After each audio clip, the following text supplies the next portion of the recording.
सबैलाई नमस्कार। मलाई सुनिराख्नु भएको छ भने हात यसो ठडाइदिनु होला। सुनिराख्नु भएको छ? ओके। अब मेरो नाम भरतराज गौतम हो। म चाहिँ अहिले मेरो विषय भन्नु पर्यो भने तपाईँको कृषिमा बीएससी, त्यसमा चाहिँ animal science livestock production and management Rampur कृषि क्याम्पसबाट, अनि एमएससी चाहिँ एनिमल साइन्समा टियुबाट मैले गरेको हो। अहिले चाहिँ म कार्यरत राष्ट्रिय पशु प्रजनन कार्यालय पोखरामा पशु विकास अधिकृतको रूपमा कार्यरत छु करिब 11 वर्षदेखि। अनि अहिले चाहिँ राष्ट्रिय पशु प्रजनन कार्यालय पोखरामा कार्यरत छु। र अहिले यहाँहरूसँग चाहिँ हामी वास्तवमा एउटा ऐतिहासिक क्षण नै हो भन्नुपर्छ यसलाई। यसरी अनलाइनमा हामी कृषिमा नेपालभित्र यसरी चाहिँ अनलाइन तालिम सञ्चालन भएको सायद यो पहिलो नै होला। र यसमा त्यही भएर अब यो अहिले हामीले जुन तपाईहरुलाई शेड्युल दिइएको छ, आज भोलि र पर्सि गरेर त्यो शेड्युल अनुसार नै हामी जान्छौँ। र 1 घण्टाको एउटा सत्र हुन्छ, एउटा सेसन 1 घण्टाको हुन्छ। र त्यो 1 घण्टाको सेसनमा चाहिँ हामीले जुन टपिक छ त्यही टपिकलाई हामी सक्ने प्रयास गर्नेछौँ। यदि केही गरी त्यो 1 घण्टाको निर्धारित टाइममा त्यो टपिक अन्तर्गतको कुराहरू सकिएन भने हामी अर्को सेसनबाट 2-4 मिनेट सापट्टि लिएर भए पनि त्यसलाई चाहिँ कम्प्लिट गर्नेछौँ। अब म तपाईहरुको चाहिँ नि ढिलो नगरिकन म सेसन सुरु गर्न चाहे।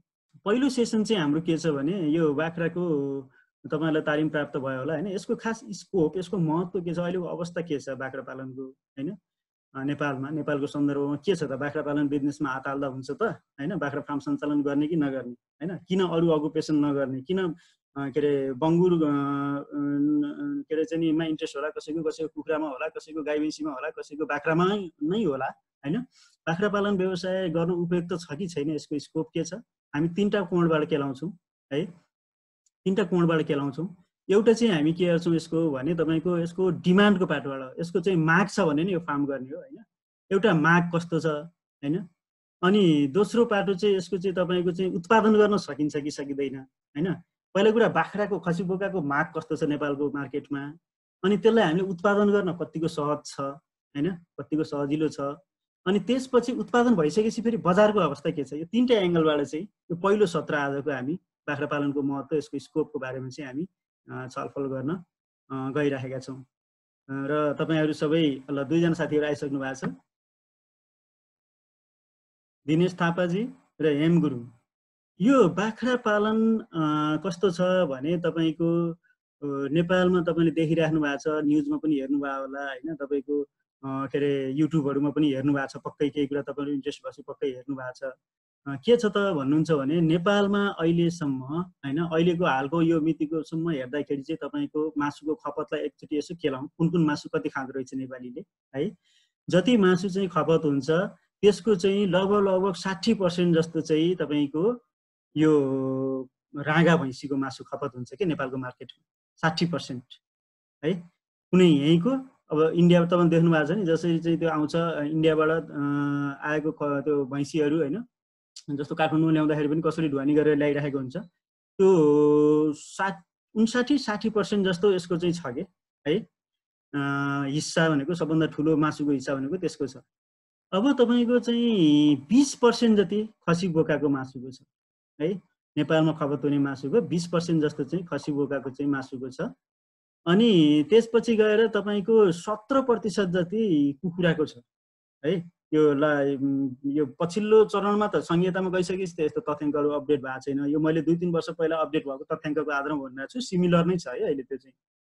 के भइरहेछ भने बङ्गुरको तथ्याङ्क पनि तल घटेको देखाएको छैन, अनि तपाईको चाहिँ उसको तथ्याङ्कहरु पनि कुखुराको पनि 15 बाट बढेको देखाएको छ, भैँसीको पनि तपाईको चाहिँ 60 बाट कम भएको देखाएको छैन। यो किन यस्तो भइरहेछ भने यो चाहिँ रिपोर्टिङ यो पछि संहितामा गइसकेपछि पनि यो हरेक हैन स्थानीय तहहरुले त्योभन्दा पहिला चाहिँ जिल्ला प्रशासन कार्यालयहरुले यसरी तथ्याङ्क पठाउँदाखेरि उनीहरुले पठाएको तथ्याङ्कले अपडेटेड नभएको के, भनेपछि यो तपाईको चाहिँ 3-4% चाहिँ यहाँ चाहिँ उ भइराखेको दिन्छ। बाँकी त अब तपाईको 1-2% चाहिँ यो अरु कमोडिटीको चाहिँ देखिन्छ है। भनिसकेपछि यस्तो स्थितिमा भनेको सेकेन्ड लार्जेस्ट हिस्सा चाहिँ कसले ओगट्या रहेछ त? खसी बोकाले ओगटेको छ है। यसमा नेपालमा आउने तपाईको जस्तो हाम्रो नेपालको जुन पशु सेवा विभाग अन्तर्गतका जुन क्वारेन्टाइन चेक पोस्टहरु छन् हैन, चाइनाको बोर्डरसँग भएका र तपाईको इन्डियाको बोर्डरसँग भएका जुन क्वारेन्टाइन चेकपोस्टहरू जहाँबाट पशुहरू आउँछ त्यहाँ चाहिँ पशु निरोगी छ कि छैन हैन, कुन जातको पशु आइराखेको छ भनेर चेक गर्नको लागि 1 पर्सन इज वेटिङ भन्ने रहेछ। रुद्र कार्कीजी जोइन गर्दै हुनुहुन्छ हामीसँग। अब यो जुन हाम्रो भनेको छ 5-6 लाख खसी बोकाहरू चाहिँ हाम्रो हरेक वर्ष यो आइरहेछ। कहाँबाट भन्नुहुन्छ भने इन्डियाबाट 5 लाखको आसपासमा इन्डियाबाट, अनि 1-1.5 लाखको आसपासमा चाहिँ तिब्बतबाट, चाइनाबाट भनौँ न हैन। त्यो चाहिँ क्वारेन्टाइनको बाटो हुँदै आएको। जस्तो तिब्बतबाट आउने भनेको खास गरी चाहिँ के हुन्छ भने उत्तम कणेलजी पनि जोइन गर्दै हुनुहुन्छ हामीसँग। उत्तम कणेलजी ओके। यसमा के छ भने मैले भने 5-6 लाख हामी 3टा पाटोबाट हेर्दैछौँ। पहिलो कुरो डिमान्ड छ कि छैन, दोस्रो कुरो हाम्रो प्रोडक्सन गर्न सकिन्छ कि सकिँदैन, तेस्रो कुरो भएको प्रोडक्सनलाई मार्केटमा इजिली चाहिँ मार्केटमा हामीले पाउन सक्छौँ कि सक्दैन। यो 3टा चिज ओके भयो भने त स्कोप भएको मानियो नि, त्यो व्यवसायमा हात हाल्नु भयो नि हैन। डिमान्ड पनि छ अनि प्रोडक्सन पनि इजिली गर्न सकिन्छ र मार्केटिङ पनि इजिली गर्न सकिन्छ भने त्यो व्यवसाय गर्न योग्य मानियो, त्यसलाई स्कोप भएको व्यवसाय मानियो। त्यही भएको हुनाले चाहिँ मैले यसरी यो 3टा पाटोबाट मैले यहाँहरुसँग कुरा गर्दैछु। र यसमा मैले भने 20% मासु चाहिँ बाख्राले चाहिँ ओगटेको छ। हेर्नुस्, खसी बोकाको मासुले, च्याङ्ग्राको मासुले, भेडाको मासुले, भेडा पनि यसमा पर्दैन है, सरी, खसी बोका च्याङ्ग्रा यसले चाहिँ ओगटेको छ। नेपालको टोटल मासु खपतको 20% मिट कन्जम्सन चाहिँ यो कमोडिटीको बाख्राको छ है। अब यसमा अब सन्त कुमार लिम्बुजी उहाँले आउनुभयो, जोइन गर्दै हुनुहुन्छ भर्खर। यसमा चाहिँ अब हेर्नुस् है, 1-1.5 लाख त्यो च्याङ्ग्राहरू आउने तिब्बतबाट, तपाईको चाहिँ नि 5 लाख इन्डियाबाट आउने, नेपालकोले नपुगेर हो नि त हैन। नेपालकोले पुग्थ्यो भने त किन आउँथ्यो। अनि तपाईको त्यो त तपाईको क्वारेन्टाइनको बाटो, सरकारी अफिसको रेकर्ड हो के त्यो, सरकारी रेकर्ड। ल क्वारेन्टाइनबाट आज कति बाख्रा नेपाल भित्रियो त हैन। तपाईको चाहिँ तिब्बतबाट कति बाख्रा भित्रियो, चाइनाबाट कति बाख्रा भित्रियो भने क्वारेन्टाइनको डाटाको आधारमा हामी त्यो भन्दैछौँ 5-6 लाख आउँछ बाहिरबाट भनेर। तर यथार्थमा त त्यो बाटो जुन जहाँ अफिस छ क्वारेन्टाइन अफिस, त्यो बाटो भन्दा अरू बाटोबाट पनि त आएको हुनसक्छ नि, पक्कै आउँछ हैन। त्यो त औपचारिक रूपले भन्न नमिलेको मात्रै नै हो। यसबाट के बुझिन्छ भने 5-6 लाख मात्रै होइन, त्योभन्दा धेरै खसी बोकाहरू आउँदो रहेछ हैन। यसको मतलब यहाँ नपुगेर ल्याएको हो। र अहिले गाउँघरमा कसैले खसी उत्पादन गरिरहेछ भने त्यो नबिकेको तपाईँले कसैले पनि मेरो खसी बिकेन, मेरो बोका बिकेन भनेको सुन्नु भएको छैन होला, किनभने नबिक्ने भन्ने प्रसङ्गै छैन है। सबै समुदायको मान्छेले यो खान्छ। खसी बोका मात्रै यस्तो कमोडिटी हो जुन सबै हैन, यो सबै जातको, सबै धार्मिक सम्प्रदायको मान्छेले खान्छ के। जस्तो अझै पनि कुखुरा नखाने, बङ्गुर नखाने हैन त्यस्तो समुदाय छ नि। तर चाहिँ यो हकमा चाहिँ तपाईको खसी बोकाको हकमा तपाईको चाहिँ त्यस्तो छैन, सबै कमोडिटीले खान्छ। त्यसले गर्दाखेरि मार्केट चाहिँ दीर्घकालसम्म एकदम लङ टर्मसम्म यसको सेक्योर छ भन्ने डिमान्डको कुरा हामी गरिरहेछौँ। अहिले डिमान्ड रहेछ भन्ने क्लियर भयो, किनभने बाहिरबाट चाहिँ नि 6-7 अरब रुपियाँ बराबरको खसी बोकाहरू, च्याङ्ग्राहरू हरेक वर्ष 6-7 लाख औपचारिक च्यानलबाट र अरू अनौपचारिक च्यानलबाट पनि यसरी भित्रिने गरेको छ। डिमान्ड छ। डिमान्ड छ भने अब प्रोडक्सनको पाटोतिर जाउँ। प्रोडक्सन उत्पादन गर्न सकिन्छ। बाख्रा उत्पादन गर्न कतिको गाह्रो छ। जस्तो कुखुरा, ब्रोइलर कुखुरा उत्पादन गर्न गाह्रो छ नि, जैविक सुरक्षा मिलाउन सकिएन भने कुखुरा भक्ल मरेको मरै गर्छ। एउटा रोग लायो, उपचार गरे, फेरि अर्को रोग देखा पर्ने हैन। अनि यसको चाहिँ धेरै किसिमको खोपहरू लगाउनु पर्ने, खोपले काम नगर्न सक्ने, विविध छ नि कुखुराको। एउटा इक्जाम्पल दिएको मैले। त्यसो भए बाख्राको के छ त, बाख्रालाई उत्पादन गर्न कतिको गाह्रो छ त, बाख्रा खसी बोका उत्पादन गर्न हुर्काउन कतिको गाह्रो छ। एउटा कुरा मैले अलिकति यहाँ भन्दाखेरि म अर्को कुरा पनि जोडौँ है। मैले चाहिँ यहाँ फेरि सैद्धान्तिक कुरा मात्रै गर्छ यसले भन्ने होला। म जुन कार्यालयमा कार्यरत छु, राष्ट्रिय पशु प्रजनन कार्यालय, त्यहाँ हामीसँग 100वटा बोयर बाख्राको फार्म छ है, 100वटा बोयर बाख्रा फार्म छ। म चाहिँ योजना शाखामा काम गर्छु। अनि त्यहाँ चाहिँ तपाईको 200 थान मुर्रा भैँसी, 200 वटा मुर्रा भैँसी छ। अनि तपाईको के अरे 4000 जति हामीसँग त्यो ग्रामीण टाइपको कुखुरा छ, न्यू हेम्सायर, अस्ट्रेलिया भन्छ, लोकल जस्तै कुखुरा हो त्यो। अनि बङ्गुर छ, ल्यान्ड्रेस, योर्कशायर अनि ड्युरोक, यो जातको विश्व प्रसिद्ध बङ्गुरहरू हो तिनीहरू, त्यसको क्रसहरू है। त्यो त्यति छ हामीसँग। त्यसपछि गएर अलिकति हामीसँग भेडा पनि छ, जैविक विविधता संरक्षणको लागि भनेर राखेको हैन। अनि हामीसँग एउटा सानो डेयरी उद्योग छ, ट्रेनिङहरू गराउँछौँ हामी, त्यहाँ प्र्याक्टिकल ट्रेनिङ गराउँछौँ। हामीसँग 100 हेक्टर जग्गा छ, त्यसमा 50 हेक्टरमा हामी घाँस लगाउँछौँ है। करिब 50 हेक्टरमा हामीले चाहिँ विभिन्न बहुवर्षीय भुइँ घाँस, डाले घाँसहरू लगाउँछौँ। यो राष्ट्रिय पशुपालन कार्यालय भनेको अमरसिंह चोकबाट 3 किलोमिटर दक्षिणमा छ यो फार्म। भनिसकेपछि त्यो मैले आफ्नो फार्मको पनि एक्सपिरियन्स भनिराखेको हुन्छु कि यहाँ अहिले भन्दाखेरि है, मैले चाहिँ जुन 10-11 वर्षको जुन एक्सपिरियन्स छ त्यो पनि मैले भनिराखेको हुन्छु। अनि त्यो भएर चाहिँ तपाईँले यो चाहिँ खालि पनि यो कुरा चाहिँ सैद्धान्तिक कुरा मात्रै हामी गरिराखेको हुँदैन, जति सक्दो हामी व्यावहारिक कुरामा फोकस हुन्छौँ। यो अनलाइनबाट मात्रै भए पनि हामी व्यावहारिक कुरामा एकदम फोकस हुन्छौँ है। भने अब उत्पादनको बाटोमा डिमान्ड छ भने अब उत्पादन हामी यसको महत्त्व के छ, यो व्यवसायमा हात हाल्ने कि नहाल्ने होइन, हाल्ने भने किन हाल्ने, फाइदा हुन्छ भने हाल्ने हो नि। कुनै पनि व्यवसाय हामी किन गर्छौँ, त्यसबाट पैसा आउँछ भने गर्ने, पैसा आउँदैन भने किन गर्ने। पैसा पनि रिलेटिभली अरूको भन्दा इजिली आउनु पर्यो, रिस्क कम हुनु पर्यो है। भने अब प्रोडक्सनको बाटोमा जाउँ, डिमान्ड रहेछ भन्ने हामी क्लियर भयो। अब प्रोडक्सनको बाटोमा जाँदाखेरि चाहिँ के छ भने यो दुईटा चाहिँ कुरा हामीले एकदमै विचार गर्नुपर्ने देखिरहेको छु मैले होइन बाख्रा पालनमा मेरो अनुभवमा। एउटा चाहिँ हामी घाँसमा आधारित भएर बाख्रा पाल्ने हो। हेर्नुहोस्, म दाना खुवाउँछु, चोकर खुवाउँछु, ढुटो खुवाउँछु, मकै खुवाउँछु, यहाँबाट इन्डियाबाट ल्याउँछु, यस्तो गर्छु अनि सस्तो पाइहाल्छ भनेर गर्नुभयो भने यो चाहिँ 80% सम्म तपाईँले फेलर हुने चान्स छ। किन फेलर हुने चान्स छ भने तपाईँको एउटा एकदमै हाई कस्ट अफ प्रोडक्सन हुन्छ है। तपाईँले 1 देखि 1.5 रुपियाँ अझ महँगो जग्गा भाडा लिएर गरेछ भने म्याक्सिमम 2 रुपियाँ हो 1 केजी घाँस, ताजा घाँस उत्पादन गर्दाखेरि।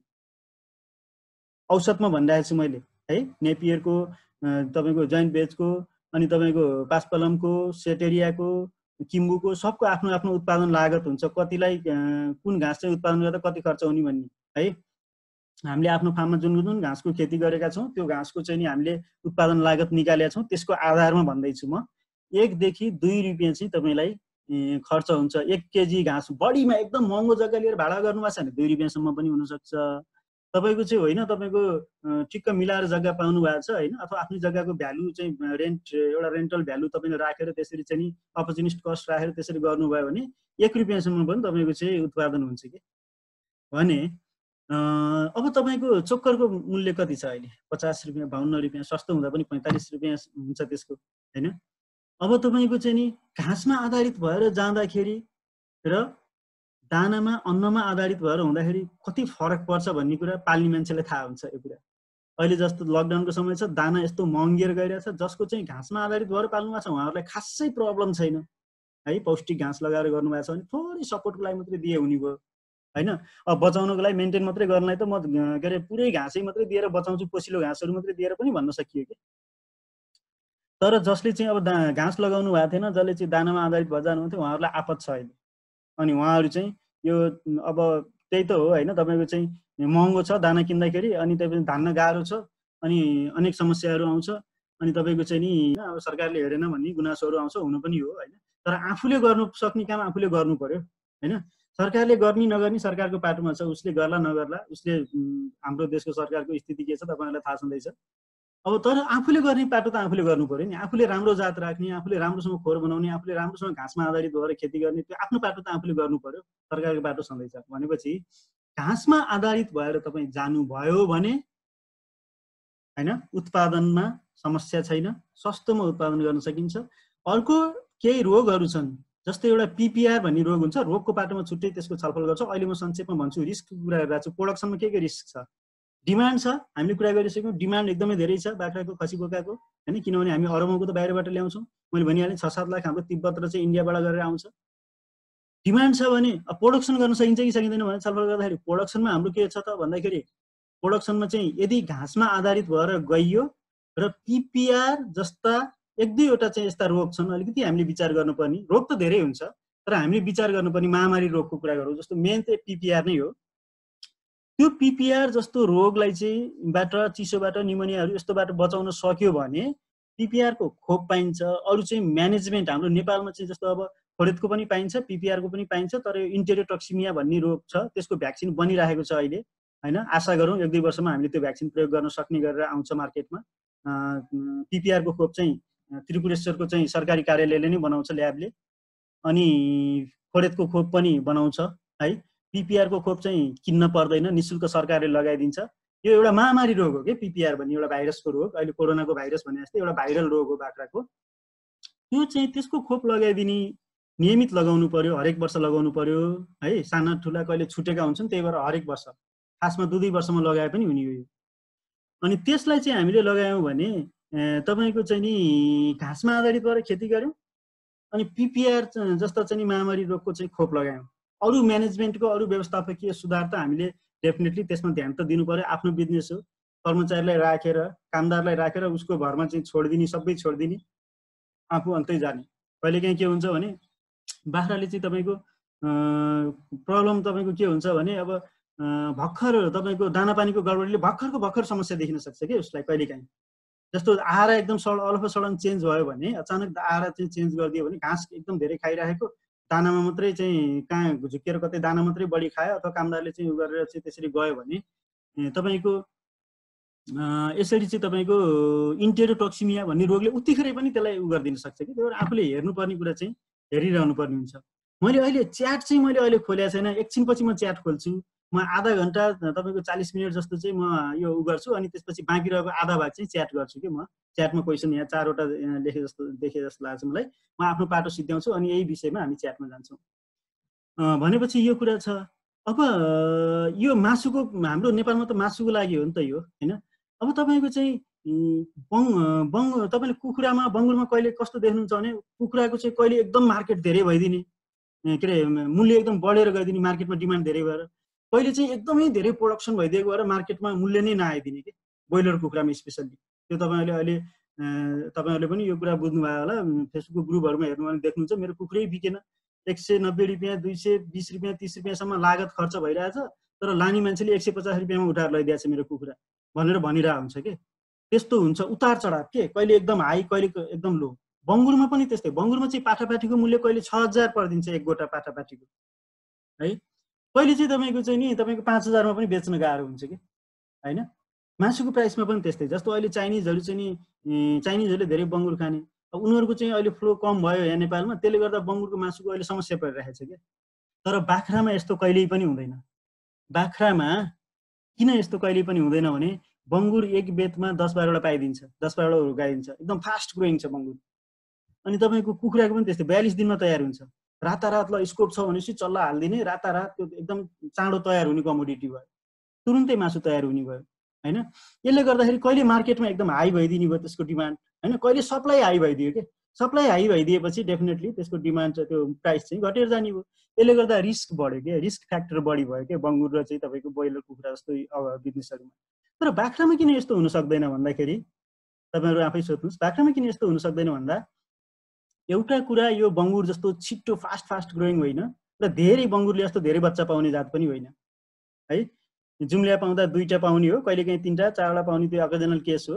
नत्र तपाईँको चाहिँ 60, हाम्रो लोकलले चाहिँ 60-65, होइन, यस्तो चाहिँ ट्रेनिङ रेट हुन्छ, जुम्ल्या दर हुन्छ भने %, 65% त्यो हुन्छ भने तपाईँको चाहिँ यतापट्टि तपाईँको के अरे हुर्काउने दरमा पनि, जस्तो 5 महिनाको गर्भवती हुन्छ, 3 महिना पाठापाठी हुर्काउनु पर्यो, 8 महिनाको अन्तरमा ब्याउँछ भनेपछि चाहेर पनि कसैले रातारात म एकदम खसी बोकाहरू उत्पादन गरेर चाहिँ मार्केटमा डिमान्ड छ, म रातारात यसलाई ठेलिदिन्छु उत्पादन गरेर मार्केटमा भन्न सक्दैन कि।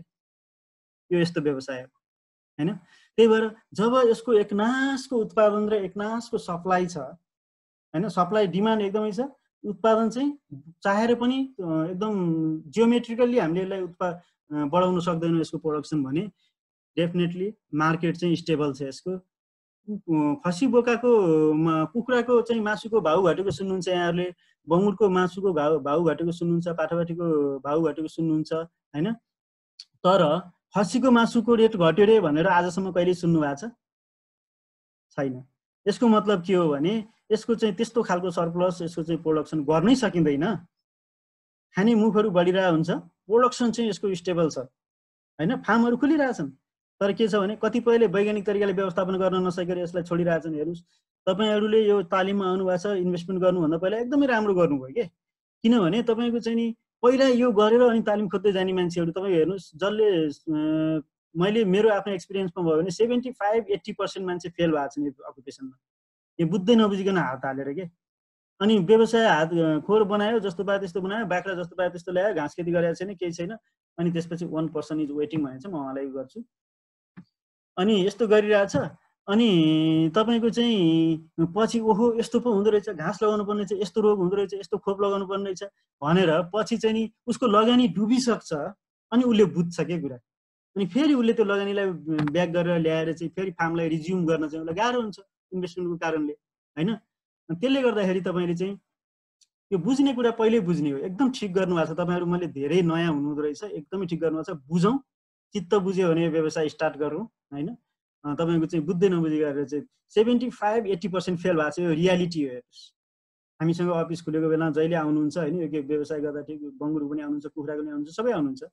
तर ठिक छ कि छैन त भन्ने कुरा पहिला स्टार्ट गर्नुभन्दा पहिला आउने मान्छेहरूले चाहिँ त्यो बुझेर गर्ने भयो सबै कुरो पहिला गरेर अनि त्यसपछि बल्ल घाँस खोज्न हिँड्ने, त्यसपछि घाँसको बिउ कहाँ पाइन्छ, तालिम कहाँ पाइन्छ भन्दै हिँड्ने भने त त्यसरी हुँदैन। हेर्नुहोस्, हामीसँग जग्गा हेर्नु न, यति धेरै बाँझो जग्गाहरू छ होइन। त्यसमा तपाईँको चाहिँ किन्न पो महँगो भयो त, रेन्टमा त जति पाउनुहुन्छ तपाईँले भाडामा। अब तपाईँको जुन अहिले कुरा आइरहेछन् पछिल्लो समयमा, यो बाँझो राख्न नपाउने, यो पाउने भनेर गभर्मेन्टले पनि अलिकति जुन पोलिसीहरू त्यो गरिरहेको छ एग्रिकल्चरलाई प्रमोट गर्ने भनेर, तपाईँको अनुदानको कार्यक्रम, सहुलियत ऋणको कार्यक्रम त छँदैछ बाख्रालाई, जुन नेपाल सरकारको प्राथमिकता प्राप्त कार्यक्रम हो यो, किनभने आयात प्रतिस्थापन गर्छ यसले है, यो कुरा बुझौँ। अनि जग्गा सस्तो पाउँछ हेर्नुहोस् भाडामा, आफ्नै जग्गा छ भने त एकदमै राम्रो, जग्गा छैन भने तपाईँको चाहिँ भाडामा चाहिँ रेन्टल ल्यान्ड लिएर तपाईँले गर्न सक्नुहुन्छ। अनि त्यसमा घाँसमा आधारित भएर गर्ने पिपिआर जस्ता खोपहरू नियमित लगाइदिने र त्यसरी पाल्ने हो भने नेपालमा यसको चाहिँ नि डिमान्ड चाहिँ नि को समस्या भएन, प्रोडक्सनमा पनि समस्या हुँदैन। घाँसमा आधारित भएर गर्ने, तपाईँको चाहिँ नि यो रोगहरूको व्यवस्थापनमा ध्यान दिने है। अरू कुराहरू चाहिँ तपाईँले जुन तालिममा सिकेका कुराहरूलाई आफ्नो फार्ममा क्रमशः लागू गर्ने मात्रै हो। 100मा 100 कुरा तपाईँले आफ्नो फार्ममा लागू गर्न सक्नुपर्छ भन्ने छैन है।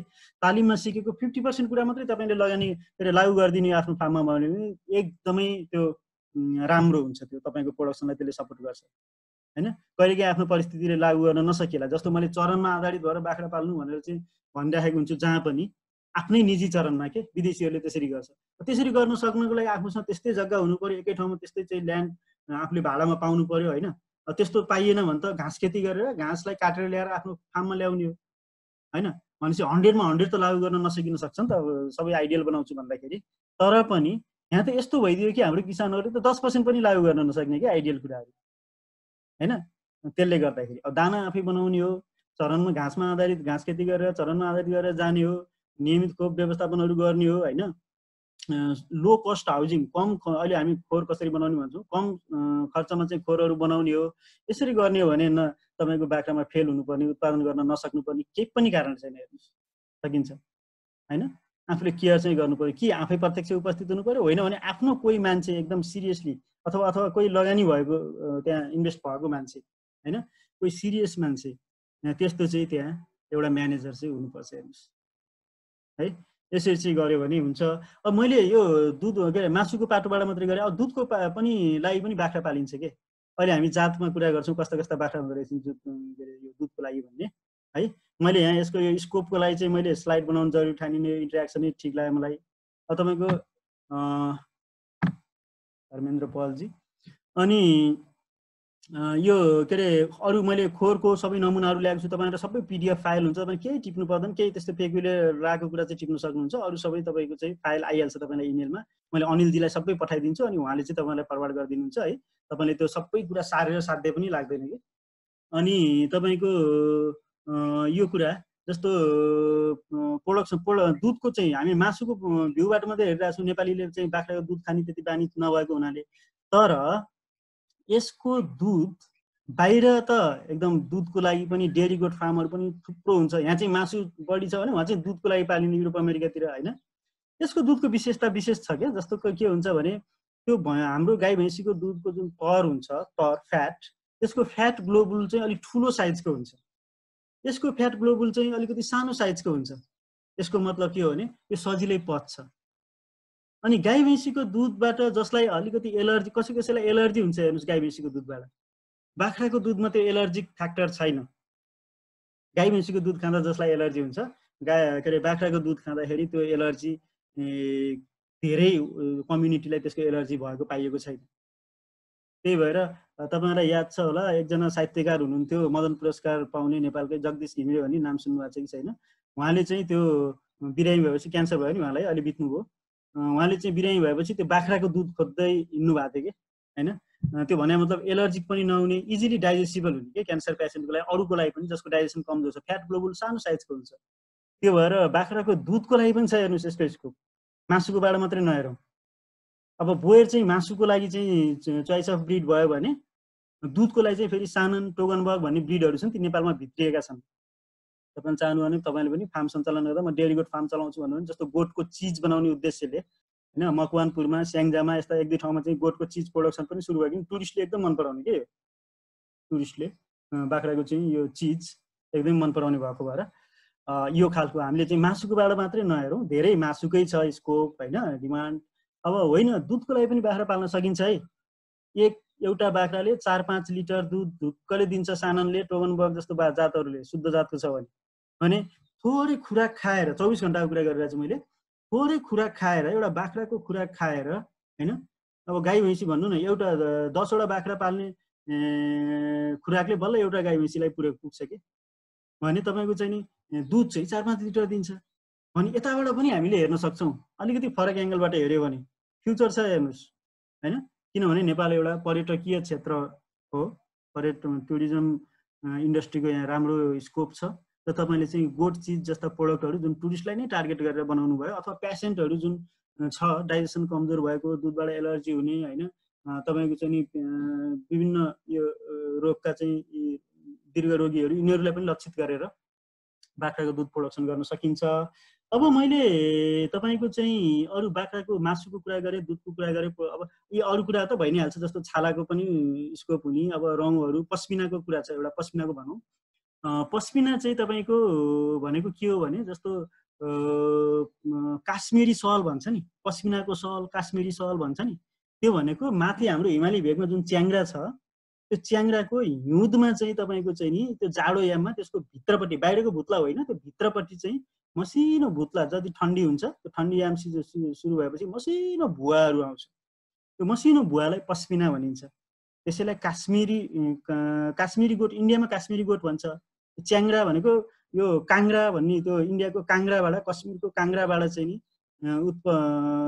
हाम्रो अपभ्रंश भएर च्याङ्ग्रा च्याङ्ग्रा भनियो के यहाँ। त्यो काश्मिरी गोट भनेको र च्याङ्ग्रा गोट भनेको सेम हो। पस्मिना गोट भन्नु र काश्मिरी गोट भन्नु सेम हो है। त्यो हामी पस्मिनाको सल भन्छ, उनीहरुले काश्मिरी सल भन्छ हैन।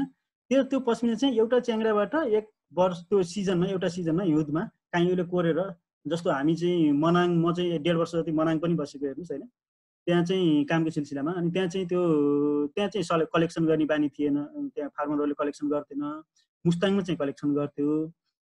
त्यहाँ चाहिँ के अरे त्यत्तिकै त्यो खर्कहरुमा त्यो काँडाहरूले कोतरिएर त्यो पस्मिनाको भुवा चाहिँ त्यत्तिकै त्यो खर्कमा खेर गइरहेको हुन्थ्यो कि, कलेक्सन नगरेपछि त झरेर जाने भयो नि त, गर्मी लागेपछि त आफै झरेर जान्छ, अनि यतिकै पनि खर्कहरुमा जाँदाखेरि झरेर जाने भयो।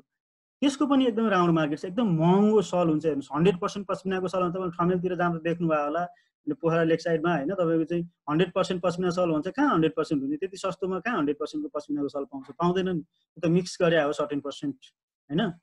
भनेपछि तपाईको चाहिँ यो पस्मिनाको लागि पनि यसको स्कोप छ है।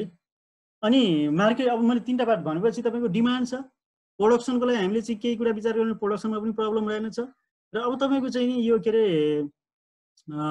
मार्केटको लागि पनि तपाईको चाहिँ के रहेछ त भने त्यसमा चाहिँ समस्या चाहिँ रहेनछ, किनभने उत्पादन भएर बिक्री नभएको आजसम्म कसैको पनि खसी बिक्री नभएको, कसैको पनि बोका बिक्री नभएको अवस्था छैन है। र माउहरूको चाहिँ जहाँसम्म सवाल छ, माउहरूलाई चाहिँ तपाईको 13% 30% जस्तो त आफ्नो रिप्लेसमेन्ट, आफ्नो बथानको रिप्लेसमेन्टको लागि 30% 40% राख्नुपर्ने हुन्छ हैन। अनि बाँकी रहेकोलाई चाहिँ खसीको मासु भनेर पो बेच्न पाइएन त। यहाँ कस्तो छ भने एक खालको भ्रम पनि छ कि, जस्तो खसीको मासु भनेर चाहिँ नि तपाईको चाहिँ नि बाख्राको मासु बेच्न पो नपाइने हो त, बाख्राकै मासु भनेर बाख्राको मासु बेच्नु, गर्मिणीको चाहिँ बध गर्न पाइएन, तर बाख्राकै मासु भनेर बाख्राको मासु त बेच्न पाइयो नि त। तर बजारमा तपाईको चाहिँ नि जसले खसीको मासु पाइन्छ भनेर जसले खसीको मासु कारोबार गरिराख्नु भएको छ उहाँहरूले सबैले खसीकै मासु बेच्नु भयो होला त, त्यसले गर्दा प्रब्लम हो। अब तपाईको चाहिँ यति धेरै, अब 50% बोका जन्मिन्छ, पाठो जन्मिन्छ, 50% त माउ जन्मिन्छ, अनि रिप्लेसमेन्ट भएपछि अलिकति 5 वर्ष 6 वर्ष कटेपछि त त्यसलाई ब्याडे बनाएर राखिँदैन, त्यसलाई फेरि मार्केटमै पठाउने हो भनेपछि कसैले पनि के अरे बाख्राको मासु बेच्दैन भने त्यो बाख्रा जान्छ कहाँ हैन। त्यो बाख्रा कसैले पनि बेच्दैन भने त्यो बाख्रा जान्छ कहाँ? अनि यो कुरा हैन, त्यही भएर बाख्रालाई अब त्यसरी चाहिँ आफ्नो अब यो व्यापारीहरूले चाहिँ यसरी चाहिँ हैन तपाईँको चाहिँ यो बाख्राकै हो भने बेच्ने ट्रेन्ड आयो भने अलिकति बाख्राको मासु डिमान्ड खाँदैन कि भनेर उहाँहरूले त्यस्तो गर्नु होला। वास्तवमा तपाईँहरूले यो कुरा चाहिँ क्लियर हुनु पर्यो, बाख्राकै मासु भनेर बेच्न पाइयो, बाख्रालाई खसीको मासु भनेर बेच्न चाहिँ पाइएन है यो कुरा। अब तपाईँको चाहिँ अब स्कोपको कुरा गर्दाखेरि यो त मासु र दुधको लागि भयो, बिउको लागि कस्तो छ त? बिउको लागि भनेको जस्तो मैले चाहिँ बोयरको चाहिँ ब्याडे बोयर बोका बेच्दाखेरिको रेट र त्यही बोयरलाई चाहिँ नि अब बुढो भइसकेपछि मासुको लागि बेच्ने रेट एउटै हुन्छ? डेफिनेटली हुँदैन। एउटा बोका त अहिले त तपाईँको 1.5 लाख 2 लाख रुपियाँमा 100% चाहिँ शुद्ध बोका बिक्री भइरहेछ। हेर्नुहोस्, सस्तो दिनेले 1.5 लाख, ठिक्क दिनेले 2 लाख नेपालमै पनि है। अब सरकारी फार्मको कुरा अलग हो, सरकारी फार्म जस्तो हाम्रो फार्ममा चाहिँ हामीले 1000 रुपियाँ केजी चाहिँ दिइरहेका छौँ हैन। त्यो भनेको पालो कुर्नु पर्यो, 1 वर्षसम्म पालो कुर्नु पर्यो है, फार्म दर्ता हुनु पर्यो, अनि त्यसपछि आफ्नो त्यो स्थानीय त्यो तहले चाहिँ सिफारिस दिनु पर्यो, त्यहाँको ओडाले सिफारिस दिनु पर्यो, अनि त्यहाँबाट भेटनरी हुन्छ, जिल्लामा भेटनरी अस्पताल तथा पशु सेवा विज्ञ केन्द्र भन्ने उसले सिफारिस दिएपछि तपाईँको हाम्रो क्युमा बस्छ कि, किनभने धेरै डिमान्ड छ अनि तपाईँको चाहिँ नि 1 वर्षै लाग्छ कि पालो पाउनलाई हैन। तर पनि 1.5 लाख 2 लाख रुपियाँ पैसा तिरेर चाहिँ किन्नुभन्दा त तपाईँको चाहिँ नि 1 वर्ष पालो कुरेर 25-30 हजारमा हैन, 25 किलो भयो भने 25 हजार पर्यो, 30 किलो भयो भने 30 हजार पर्यो, यसरी चाहिँ गर्नु ठिक हैन। अब यो छ। अनि तपाईँको अब बिउ बेच्नको लागि कमसे कम तपाईँको 10 वर्षसम्म तपाईँले बोयरको बोका चाहिँ अब अलिकति अहिले 1.5 लाख 2 लाख परेको ठाउँमा 1 लाखसम्म पर्ला घटेर, किनभने अरूले पनि उत्पादन गर्छन् नि त। तर यो मैले भनिहालेँ फास्ट एकदम छिटो धेरै सङ्ख्यामा तपाईँले बोका उत्पादन गर्न सक्नुहुन्न के, बिउ उत्पादन गर्न सक्नुहुन्न। त्यसले गर्दाखेरि चाहिँ कमसेकम अहिलेको हिसाब यिनीहरूको रिप्रोडक्टिभ डेट हेऱ्यो भने 8 महिनाको गर्भ अन्तर हैन, यो हेर्दा नेपालमा अहिले जति बोयर बाख्राहरू भित्रिया छ त्यसको रेसियो हामीले यसो मोटामोटी क्यालकुलेसन गरेर हेऱ्यौँ भने 10 वर्षसम्म बिउ पनि मजाले महँगो मूल्यमा बेच्न पाइन्छ। अहिलेको जस्तो 1.5 2 लाख नभए पनि 1 लाखसम्म मात्र तपाईँले बेच्न सक्नुहुन्छ मोटामोटी। त्यो अनुमान सहज गर्न सकिन्छ कि, सहज अनुमान त्यसरी गर्न सकिन्छ, किनभने अहिले कतिजनासँग बोयर छ हैन, अनि त्यो कति मार्केटमा आउला, अनि कति वर्षसम्म एउटा बोका चाहिँ तपाईँको चाहिँ के अरे त्यो फङ्सनल हुन्छ, 5 वर्षसम्म फङ्सनल हुन्छ, 8 महिनाको अन्त के अरे चाहिँ गर्भ अन्तर हुन्छ राम्रो गर्यो भने पनि हैन। अनि रिप्लेसमेन्ट स्टक आफ्नै फार्मको लागि राख्नु पर्यो। यो हिसाबले जाँदाखेरि 10 वर्षसम्म बिउ नै पनि महँगो मूल्यमा बेच्न पाउनुहुन्छ। त्यसपछि अल्टिमेटली हेर्ने भनेको त मासु नै हो, अल्टिमेटली मासु हो। अनि त्यति बेलासम्म 10 वर्षसम्ममा चाहिँ बाख्राको दुध खाने कम्युनिटी एक खालको कस्टमरहरूको पनि एउटा चाहिँ कम्युनिटी बनिसक्छ हैन। भनेपछि दुधको लागि पनि अरू देशमा जस्तै त्यतिखेर यसको बन्ला। भनेपछि यो हिसाबले हेऱ्यो भने प्रोडक्सन के अरे डिमान्ड छ, प्रोडक्सनमा त्यति प्रब्लम छैन, फरेज बेस भएर जानु पर्यो, अनि त्यसपछि तपाईँको भ्याक्सिनेसनहरू रेगुलर गर्नु पर्यो, र तपाईँको चाहिँ नि मार्केटको त प्रब्लम छँदै छैन। मेरोमा तयार छ भनेपछि तपाईँले चाहिँ मार्केट नपाउने भन्ने अहिलेसम्म त्यो देखिएको छैन। र आगामी तपाईँको चाहिँ नि मासुकै लागि त तपाईँको 30-40 वर्षसम्म पनि 30-40 वर्षसम्म पनि खसीको मासु बिक्री भएन, व्यापार के अरे मार्केटिङ गर्न सकिएन भन्ने चिन्ता गर्नुपर्छ जस्तो मलाई चाहिँ लाग्दैन, र तपाईँहरूलाई पनि लाग्दैन होला, किनभने यसको चाहिँ डिमान्ड यति धेरै छ, प्रोडक्सन चाहिँ त्यो पाटो छ। ल अब मैले तपाईँहरूलाई यसको महत्त्व र यसको बारेमा भने अब तपाईँहरूको क्वेसन चाहिँ लिउँ कि जस्तो लाग्यो। एकजना साथी चाहिँ आएर बसिराख्नु भएको रहेछ, पर केजी कतिमा बेच्न मिल्छ बाख्रा भन्नुभएको छ एकजना साथीले, सुन्दर प्रज्ञानीजीले। पर केजी एउटा क्वेसन एन्सर गरेपछि अनि हजुरहरूले क्वेसन टाइप गरिदिनु होला। पर केजी कसरी कतिमा बेच्ने भन्ने कुरा चाहिँ बिउको लागि बेच्ने कि मासुको लागि बेच्ने त हैन। मासुको लागि बेच्ने हो भने यहाँ तपाईँको ठाउँ अनुसार रेट फरक छ नि त। जस्तो तपाईँको अलिक दुर्गममा चाहिँ अलिक सस्तो छ हैन, जस्तो पोखरा काठमाडौँको, यहाँ पोखराको कुरा रेट मैले भन्यो भने त तपाईँले 550-600 रुपियाँसम्म बोकाको हकमा हैन, 450 चाहिँ बाख्राको पठ्याङ्ग्राको हकमा छ मासुको लागि बेच्ने जीवित तौलको रेट है। तर तपाईँको चाहिँ अब यो बिउको लागि बेच्ने हो भने त फेरि तपाईँको 1500-2000 हैन, कति पर्सेन्टको बोयर बोका हो त्यो अनुसार छ नि त हैन। मैले भनिहालेँ एउटालाई चाहिँ नि 1.5 लाख 2 लाखसम्ममा बिक्री भइरहेछ त्यो बिउको लागि बोयरको, होइन भने तपाईँको चाहिँ नि यो मिट पर्पोजको बाख्राको लागि चाहिँ मैले त्यही भनिहालेँ 550 को एभरेजमा बोकाको छ, दुईजना 550 को एभरेजमा चाहिँ तपाईँको बोकाको छ हैन। अनि तपाईँको चाहिँ के अरे 450 को एभरेजमा चाहिँ तपाईँको बाख्राको छ कि यसरी चाहिँ तपाईँको रेट छ।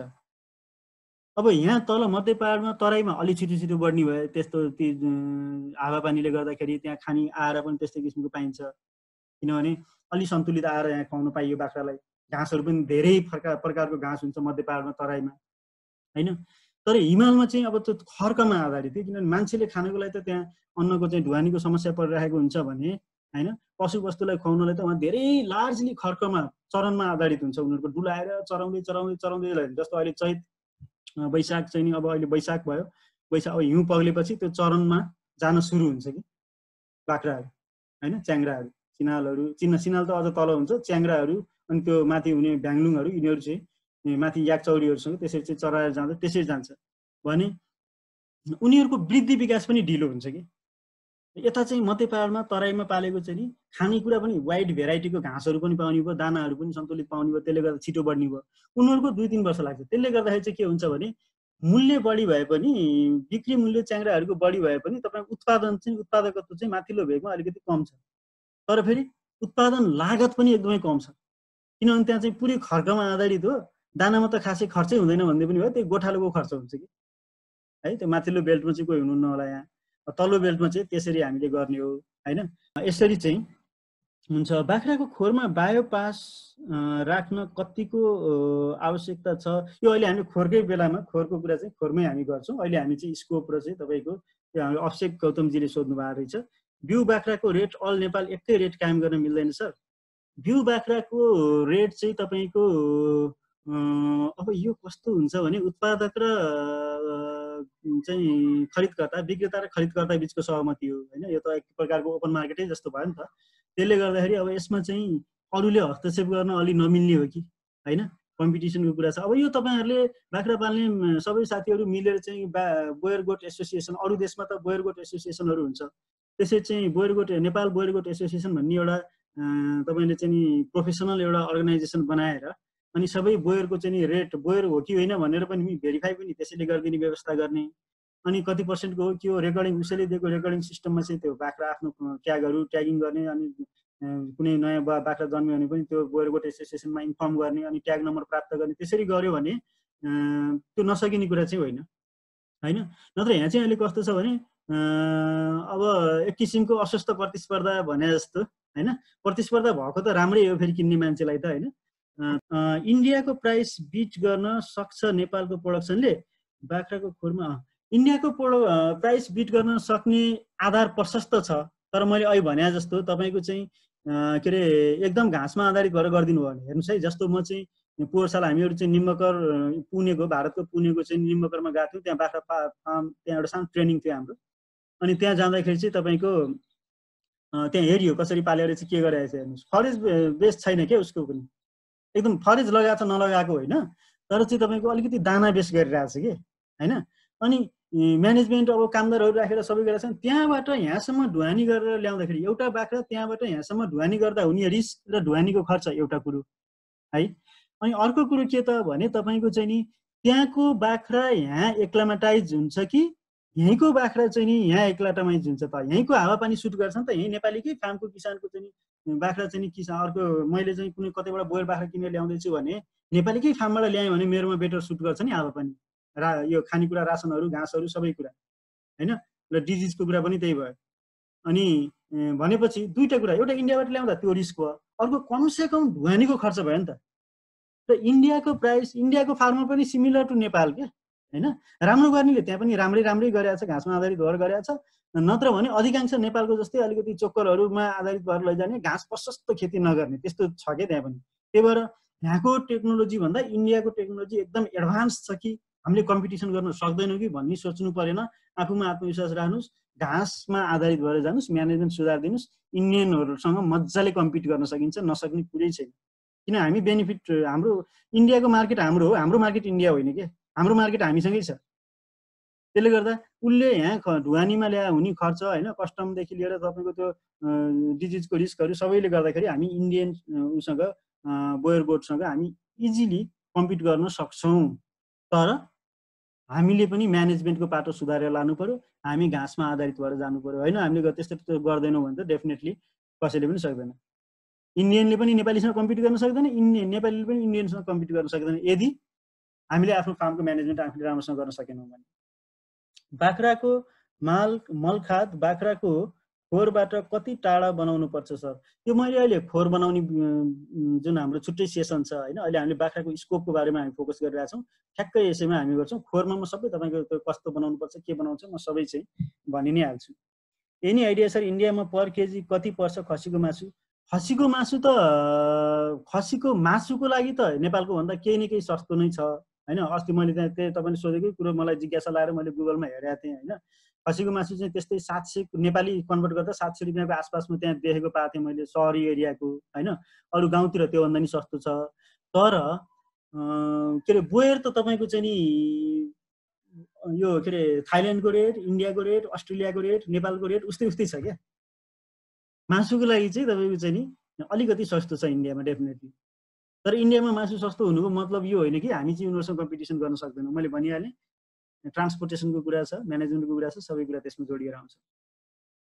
अन एभरेज घाँस उमार्न र खसी पाल्न पर रोपनी कतिवटा खसी अलौ इस्टिमेट गर्न सकिन्छ? त्यो पनि म घाँसमै पनि आउँछु। अहिले सोधिहाल्नुभयो तपाईँले खेती लगाएर घाँसकै खेती गरेर चाहिँ घाँस काटेर ल्याएर खुवाउने एक थरीको घाँस हुन्छ, एउटा चरणमा गर्ने हुन्छ। खेती नै लगाएर चाहिँ ल्याउने चाहिँ जुन घाँस छ त्यो त्यस राम्रोसँग तपाईँले भने जस्तो राम्रो उत्पादकत्व भएका घाँस खेती गर्नुभयो भने एउटा माउ अनि त्यसका सन्तानहरू 1 देखि 1.5 वर्षमा बिक्री गर्ने प्रयोजनको लागि हामीले एउटा माउ र त्यसका सन्तानहरू टोटलमा 3टा हुन्छ कि हामी कति बाख्रा भन्ने हुन्न, कति माउ बाख्रा भन्ने हुन्छ कि त्यो एउटा माउ बाख्रा र त्यसका सन्तानहरूलाई बिक्री नगरुन्जेलसम्मको लागि चाहिँ तपाईँले लगभग 3टा बाख्रा हुन्छ। त्यो भनेको चाहिँ आधा रोपनी जग्गामा चाहिँ तपाईँले प्रशस्त त्यो मैले घाँसको बारेमा भन्नेवाला थिएँ क्वेसन तपाईँको यहीँ आयो, त्यो यहाँ पनि मैले टुङ्ग्याइहालौँ। आधा रोपनी जग्गा चाहिँ तपाईँले चाहिँ त्यसमा डेडिकेट गर्नुपर्ने हुन्छ। तर राम्रोसँग घाँस लगाउनु भयो भने जग्गा छ तर तपाईँले चाहिँ त्यहाँ सिरु उम्रिन दिने, अरू उम्रिन दिने, राम्रो पौष्टिक धेरै उत्पादकताको सुपर निपियर जस्ता घाँसहरू होइन, अरू सोटेरिया जस्ता घाँसहरू त्यस्तो नलगाउने, राम्रो किम्बुहरू नलगाउने, तर चाहिँ खालि जग्गा मात्रै छ जे आउँछ त्यसैलाई गर्छु भन्नुभयो भने त त्यही एउटा बाख्रालाई पनि पुग्न गाह्रो हुन्छ हेर्नुहोस् है। ल यो क्वेसनहरू भयो। म यहाँ साथीहरू हुनुहुन्छ कि ठिक छ हुनुहुन्न। बेसिक कुराहरू हामीले गऱ्यौँ। अब यो लगानी चाहिँ कति गर्ने भन्नेमा चाहिँ सानो लगानीमा पनि गर्ने र बढाउँदै जाने एउटा स्किम भयो। म चाहिँ त्यो भन्छु तपाईँहरूलाई होइन। एकैचोटि ठुलो भनौँ न एकैचोटि चाहिँ 5-7 वटा बोका किन्ने, 2-2 लाख खर्च गरेर 10-12 लाखको बोका किनिदिने, अनि बोयरको बाख्रा पनि तपाईँको चाहिँ नि क्रस बाख्रा माउ किन्ने एकैचोटि, खोर पनि एकदम हाइफाईको बनाउने होइन, त्यो अनावश्यक खर्च गरेर गर्ने। त्यसरी गरेर भएन, सिक्दै लर्निङ बाई डुइङ के है। अलिकति तपाईँले चाहिँ नि थोरै समूहबाट अब अलिकति बजेट ठिकै छ भने 20 माउबाट सुरु गर्ने होइन। अब होइन तपाईँको चाहिँ 20 माउबाट पनि के गर्ने, म अलिकति कमसेकम 50 माउबाट गर्नु मन छ। भोलि तपाईँले 200 माउ पाल्ने प्लान होला, तर अहिले भोलि 200 माउ पाल्ने प्लान छ भने अहिले 50 माउबाट स्टार्ट गर्नुहोस् के। भोलि 50 माउ पुर्याउने प्लान छ भने अहिले 20 माउबाट स्टार्ट गर्नुहोस्। अझ एकदम सानो लगानी छ, मैले त्यति धेरै लगानी गर्ने स्थिति पनि छैन, म पहिला बुझ्छु, गरेरै सिक्ने हो, कस्तो रहेछ बाख्राको व्यवहार बुझ्छु, म त्यो बाख्रा पाल्दाखेरि के समस्या आउँदो रहेछ गरेपछि मात्रै थाहा हुन्छ, म गरेर सिक्छु भन्नुहुन्छ भने 5 वटा माउ 10 वटा माउबाट सुरु गर्न सक्नुहुन्छ। किनभने त्यसलाई बथान विस्तार गर्न त प्रब्लमै छैन तपाईँलाई होइन। तपाईँको चाहिँ नि 1-1.5 वर्षमा आफ्नै फार्मबाट र अरू नपुग भएको अरू माउहरू बाहिर आफ्नो सिकिसकेपछि बुझिसकेपछि तपाईँले विस्तार गर्न सक्नुहुन्छ। सर इन्डियामा बोयर बाहेक अरू ब्रिड नि ह्याभी वेटको हुन्छन्, नेपालमा त्यस्तो छैन, के फरक छ? ओके, नेपालमा ब्रिडको कुरा यो पछि हामीले चाहिँ गर्दैछौँ। यो थर्ड सेसनमा आजै हामीले चाहिँ नि 12 बजेपछि ब्रिडको कुरा गर्छौँ। कुन ब्रिड छ, कुन राम्रो कुन नराम्रो, नेपालमा कुन ल्याएको थियो, कुन फ्लप भयो, कुन चाहिँ किसानले रुचाइराखेको छ, कुन हावाफानी के हुन्छ, सबै कुरामा इन्डियाको ब्रिडको नि कुरा गर्छु, बोयर ब्रिडको त भन्नै परेन, हाम्रो लोकल ब्रिडहरूको भन्नै परेन है। त्यसरी हामी सेसन वाइज एकदम रेगुलरली हामी त्यसरी गयौँ भने एकदम राम्रो। अहिलेको अवस्थामा बाख्रा पालन मासुको लागि राम्रो हुन्छ कि बिउको लागि राम्रो? अहिले त डेफिनेटली तपाईँको बिउको लागि राम्रो हुने हो नि, तपाईँले सप्लाई गर्न सक्नुभयो भने त अहिलेको परिस्थितिमा। 10 वर्षसम्म चाहिँ यो राम्रो प्रश्न सोध्नुभयो। 10 वर्षसम्म तपाईँले चाहिँ हेर्छु म 10 वर्षमा चाहिँ कमाउँछु र अनि त्यसपछि अरू विषयमा सोध्छु भन्ने हो भने त तपाईँले चाहिँ नि बोयर नै बेच्ने हो नि, बोयरकै बिउ बेच्दा फाइदा छ नि। किनभने कामदार त्यही हो, तपाईँको घाँस खाने त्यही हो, खोर त्यही हो होइन। अब बेच्दाखेरि चाहिँ नि अरू साधारण बाख्रालाई जुन रेटमा बेच्नुहुन्छ त्यो भन्दा तपाईले बोयरलाई त तपाईले चाहिँ नि डेफिनेटली तपाईले चाहिँ नि 3-4 गुणा मूल्यमा त बेचि नै हाल्नुहुन्छ हैन, अझ बढी मूल्यमा बेच्नुहुन्छ 100% हो भने। तर के हो भने इन्भेस्टमेन्ट पनि अलिकति बढी भयो नि त यसमा, बढी मूल्यको हालेर बोयर बोका माउ किन्नु पर्यो, त्यो अनुसार जानु पर्यो हैन। तपाईको चाहिँ म 50% जतिको चाहिँ नि ल्याएर पाल्छु, त्यसरी जान्छु, अनि एआई गराएर अथवा चाहिँ नि बोयर बोकाहरुबाट लगाएर अथवा क्रमिक रूपमा उत्पादन गर्दै जान्छु भन्नुहुन्छ भने पनि एटलिस्ट 10 वर्षसम्म मैले अघि नै भने तपाईले बिउ बेच्ने उद्देश्यले हैन बाख्रा पालन गरेर मुनाफा लिन सक्ने स्थिति देखिन्छ। अहिलेको अवस्थामा मासुलाई पाल्दाखेरि भन्दा बिउगैलाई चाहिँ के अरे बेच्दाखेरि चाहिँ राम्रो छ। ओके ल, अब म तपाईको यो सेसनलाई म तपाईहरुलाई एकचोटी यो स्कोपको बारेमा मैले कुरा गरेँ। अब म यसलाई यहाँहरुलाई अनम्युट गर्न चाहे, मैले क्वेशनहरु पनि तपाईको यहाँ देखिन है, अनम्युट गर्न चाहेर म के क्वेशनहरु अब यसरी फेस टु फेस अर्को सेसनमा जानु भन्दा पहिला नेपालको बाख्रा व्यवसाय गर्न के रहेछ चुनौती भन्ने विषयमा छलफल गर्यौं। यहाँहरुलाई कस्तो लाग्यो? देखिए छ गौतम सरले सारै इन्फर्मेटिभ प्रेजेन्टेसन दिनुभयो, थ्यांक यू भेरी मच। हजुर, मैले चाहिँ यसरी उत्पादन भइरहेको संख्या कति छ र त्यो डिमान्ड पूरा गर्न कति संख्या थप चाहिन्छ हाम्रो नेपालको लागि? हजुर यो क्वेशनको म एन्सर गरिहाल्छु, अर्कोमा जाउँला है त्यसपछि। हजुर हजुर, अहिले जुन मैले भने नि संहिता भन्दा अगाडि चाहिँ जुन जिल्लाहरूले तथ्याङ्क पठाउँथ्यो, जिनुइन तथ्याङ्क त त्यो पनि के हो भने क्वेशनेबल नै छ त्यो तथ्याङ्कमा पनि। तर पनि तपाईको 1,05,00,000 को हाराहारीमा त्यतिखेर बाख्राको पपुलेसन पुगेको भनेर चाहिँ भनेको थियो हैन। अब हामीले डिमान्ड मिट गर्न चाहिने संख्या चाहिँ कति हुन सक्छ? त्यसै म भन्दैछु 1,05,00,000 त टोटल पपुलेसन भयो, खाना पाठापाठी बाख्रा माउ सबै गरेर हैन। त्यो फर्मल च्यानलबाट 7 लाख बाहिरबाट आइरहेछ भने इन्फर्मल च्यानलबाट पनि त त्यति चाहिया होला, आइरहेको होला नि त, धेरै आएको छ। त्यो पनि तपाईको कस्तो भने त्यो इन्फर्मल च्यानललाई नि त्यति पपुलेसन मान्ने हो त 14 लाख आइरहेछ। यो कुरा क्लियर भयो, thank you very much. Okay, second production cost per KG कति जति पर्न आउँछ सर अहिले नेपालमा? एकदम राम्रो क्वेशन। जसले एकदम घाँसमा आधारित भएर मेन्टेन राम्रो गरेर जसको 3 महिनामै पाठापाठी दुध छुटाउनुहुन्छ, अनि जसले चाहिँ तपाईको के अरे यो तुइने दर एबोर्सन जुन बाख्रा तुइने दर कम छ हैन, अनि दानामा आधारित नभइकन यो घाँसमा आधारित पौष्टिक घाँस खेती गरेर त्यसरी घाँसमा आधारित गर्छ, इफिसिएन्ट म्यानेजमेन्ट जस्तो छ। उहाँहरुको 200 नआएकै छैन। यहाँ हेर्दा आजको दिनमा काठमाडौँमा 700 रुपैयाँ पर केजी जिउँदो खसी चाहिँ तौलेर बिक्री भइराखेको छ। हजुर, र हाम्रो 200 देखि 250 रुपैयाँ पर केजी आयो भने त त्यो राम्रो मार्जिन हो नि। तर मैले भने तपाईको मार्जिन राम्रो छ, तर हाम्रो नेपालको 90% ले यो मार्जिन मिट गर्न सकेको छैन। किन सकेको छैन भने एक त उनीहरुको चाहिँ नि घाँसमा आधारित छैन, अर्को म्यानेजमेन्ट पोर छ के, टाइममा बाली 3 महिनामै बाली गइदिनु पर्यो के बाख्रा ब्याएपछि, अनि तुइने दर जन्मतौल राम्रो हुनु पर्यो, लायकको चाहिँ खसी बोका हुनु पर्यो। मसँग अरु पनि क्वेशन छ, फेरि धेरै साथीहरु हुनुहुन्छ, उहाँहरुलाई तपाईको मैले टाइम बढी लिदिए जस्तो लाग्छ कि ओके, अरु क्वेशन चाहिँ हामी यसमा गरौँला, यहाँ सबैलाई म्युट गरौँ भन्ने कुरा आयो है मैले। ल ओके, थ्यांक यू। मैले व्हाट्सएपमा पठाइदिएको छु, हजुरले हेरेर टाइम मिलाको बेला कम्युनिकेट गरौँ न। ओके, हुन्छ र यहीसँग उनै छ, रिलेटेड क्वेशनहरु नै छ। हुन्छ, थ्यांक यू। यो अलिकति डिस्टर्बेन्स अलिकति आयो हैन, ठिकै छ। अरु कुराहरु हामी व्हाट्सएपमा पनि गर्छौं। ल अब यो फर्स्ट सेसन चाहिँ हामीले सक्यौं है।